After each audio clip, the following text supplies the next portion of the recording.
Well, when Herb Adams and John DeLorean brought out the '69 GTO Judge, it was a smash hit. It was a good-looking car. It was what the muscle car era was all about. Problem was, Chevrolet had a Z28 that was now really starting to kick ass in SCCA racing, and Pontiac had the lowly Firebird that just didn't have any sparkle beside the Judge. Let's face it, the Judge was a loud-looking car. So what did they do? They put together the Trans Am. They actually had to pay a royalty to SCCA to use the Trans Am name, as that series was becoming so popular at the time.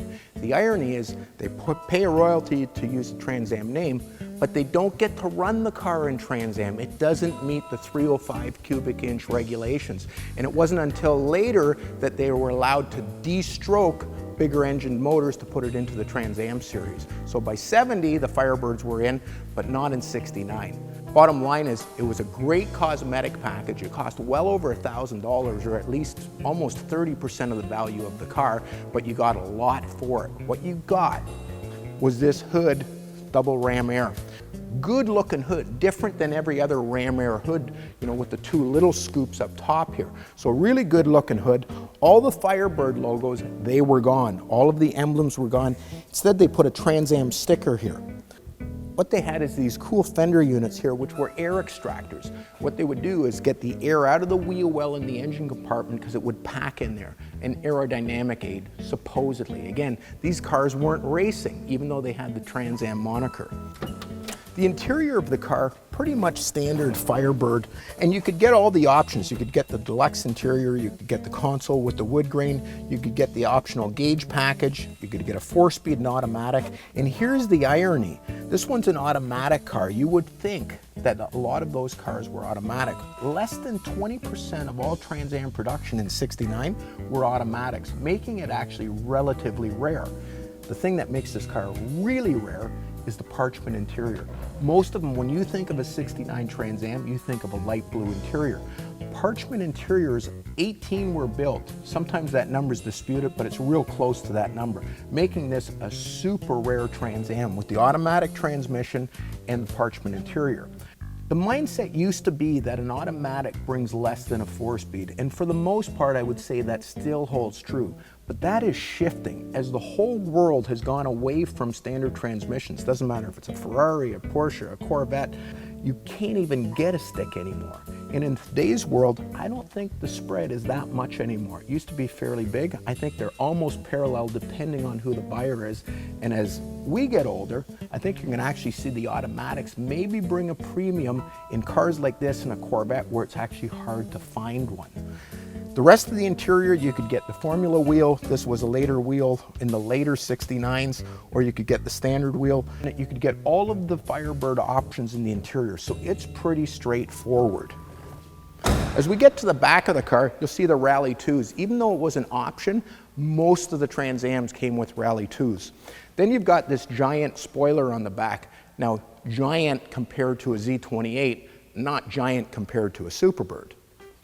So all '69 Trans Am came in the Cameo White with the Tyrol blue stripes on it, the Tyrol blue taillight panel, and then the stickers on top of the rear spoiler. Good looking package all in all when you look at it. Now you've got the production numbers. So 697 Trans Ams were built, of which only 8 were convertibles. Those convertibles, ultra rare and ultra expensive. Well over $1 million for one of those 8 cars. And none of the 8 convertibles were actually Ram Air 4 engines. They were all Ram Air 3. I think half of them were automatics and half of them were sticks. Now let's get to the power plant and tell you the difference between a Ram Air 3 and a Ram Air 4. So visually, the Ram Air 3 and the Ram Air 4 look roughly the same, other than the aluminum intake on a Ram Air 4. It's got a cast iron intake, weighs a bunch more. And the blocks really are a standard 400 that have been drilled out for 4-bolt mains. Even though they drilled them out, they didn't really use 4-bolt mains on the standard Ram Air 3. Had 10.75 compression, had a nice hot cam in it, had a decent flowing heads and a nice set of exhaust manifolds that worked relatively well. 335 horsepower is what the Ram Air 3 made. Now in the Pontiac the Ram Air 4 was only rated at 345 horsepower, but that's funny, in the Judge it was rated at 370 horsepower. Obviously they wanted the Judge to be the top dog, they didn't want it to have more horsepower. Exact same engine, so obviously underrated in the '69 Trans Am. And it was expensive, it was over 500 bucks. Keep in mind the Trans Am option was about $1,000, so now you're adding another 50% again. By the time you put a Ram Air 4 into a Trans Am with that package, it was almost 75% more than a standard base Firebird. A lot of money, but a lot of looks and a lot of performance for that. The Ram Air 4, it had the aluminum intake, it had a way better flowing head, like night and day. It was a real performance car, and arguably it was one of the fastest muscle cars they ever produced with the Ram Air 4. They were really underrated, and when you got one tuned properly, it worked really, really well. That $500 option only went in 55 Trans Ams, and like I said, none of them were convertibles. Brings a fairly big premium today. Obviously, what's cool about the Trans Am is the Ram Air and this unique sort of plenum under there. Works really slick. You see the air filter right up there in the hood, and then you have the screen here to catch the big chunks. As far as handling went, it wasn't a race car. It was certainly not a '69 Trans Am Penske Sunoco car. But what the car had, it was the Y96 package, and what that gave you is actually a way stiffer bushing, so there wasn't deflection in the suspension, a heavier spring, a multi-leaf back spring in the car, gave you the disc brakes up front, gave you a bigger sway bar, it gave you a performance tire, and I use that word loosely because any bias ply tire is not a performance tire, but I guess in the day it was something special. You got a nice looking street package. It wasn't a high revving DZ302, but it was a great package for the street, and actually in a straight line, way quicker than a '69 Z28, way quicker than any Z28, quite frankly. And if you had the Ram Air 4 motor, you had a car that was going up against the Hemi cars, going up against the 427. It was a pretty nasty engine in this. So in today's world, this car being an ultra rare interior color, a stunning ground up restoration, and then like a lot of the cars or the cars that we try to buy, and I just bought this car, paperwork galore on this. It's got some tremendous paperwork and owner history from brand new and a stunning ground up restoration. That makes this car extremely desirable, and I think that it's one of the cars to look for in the future. They've already really surpassed '69Zs in value, and I think they'll keep going. Keep in mind, 697 built, '69 Z28s, there's almost 20,000 of those cars built. Huge difference in the number of cars built. Let me show you the paperwork because that's always important to me. Here's what I love about this car. It's got a binder full of paperwork. A lot of them is just articles and things like that, some PHS paperwork, which is always great to have. Then it's got the trim tag decoded as well, shows you everything, and it's got an owner history from new. But here's the really good factory paperwork. Got an original window sticker, which is unheard of on one of these cars and a little bit delicate. You have an original sales contract, again, unheard of.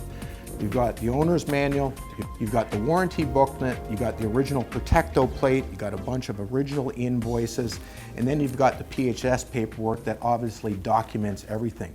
It's as good a paperwork as you're gonna find on any Trans Am. So all in all, what we look at when we're buying a car is paperwork. It's bulletproof, it's great paperwork, the owner history, quality of the car, great car.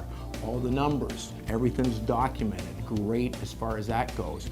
It's one of the better Trans Ams, super rare interior, that Parchment interior, whatever you want to call it, 18, 20, it's ultra rare. The automatic transmission, I don't think it hurts it as much as it used to, and I think to most guys today, they're either way, so I think that's almost a wash in today's world, the rarity as opposed to the 4-speed. Then you look at the quality of the restoration, ground up restoration, beautifully done, nice running and driving car. So we have that car priced at $159,000. Remember what I was telling you before about how expensive that Ram Air 4 option was before? It was like $500 and change. Well, today a Ram Air 4 exactly equipped like this, if this was strictly a Ram Air 4 car, it would probably bring an extra $100 grand today. So that little $500, big difference today. Bottom line, great car, great piece of Pontiac history, and I think one of those muscle cars when you dissect the numbers, it's a car that's got some upside.